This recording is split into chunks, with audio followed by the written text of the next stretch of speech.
Binigay karangalan sa bansa ang isang 15 anyos na Pinoy speedcuber matapos itong makamit ang #1 spot sa Asian rankings ng Speedcubing. Narito ang kabuang detalye sa report ni Dex Agustini. Nakamit ng 15-year-old speedcuber ang pinakamataas na pwesto sa Asia pagdating sa speedcubing matapos makuha ang 3x3 record of 5.48 seconds sa isang speedcubing competition sa Cebu. Bukod dyan, hawak na rin ni Borromeo ang rank 4 sa world rankings. 7 taong gulang pa lamang na magsimula si Borromeo sa ganitong larangan, kaya naman hindi na rin niya ikinagulat ang panibagong achievement na kanya nakuha. For me, it wasn't really the most difficult thing to accomplish at the time. So it was more like a feeling of relief, like that I got the Asian record.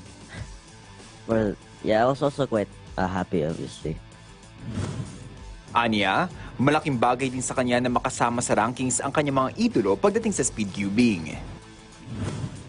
It feels very good, obviously, because I've worked for this, and also I'm also already like friends with all of my idols in speedcubing, and I still ask for them for advice, and yeah, we just have a really good relationship with one another.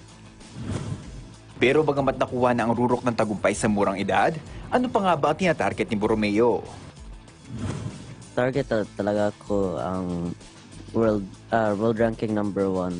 It's very doable for me if I just practice and also with some luck to get that world record. Sa ngayon ay naghahanda si Borromeo sa kanyang speedcubing competition na gaganapin mula December 15 to 18 sa Australia. Dex Agustini, PTV Sports.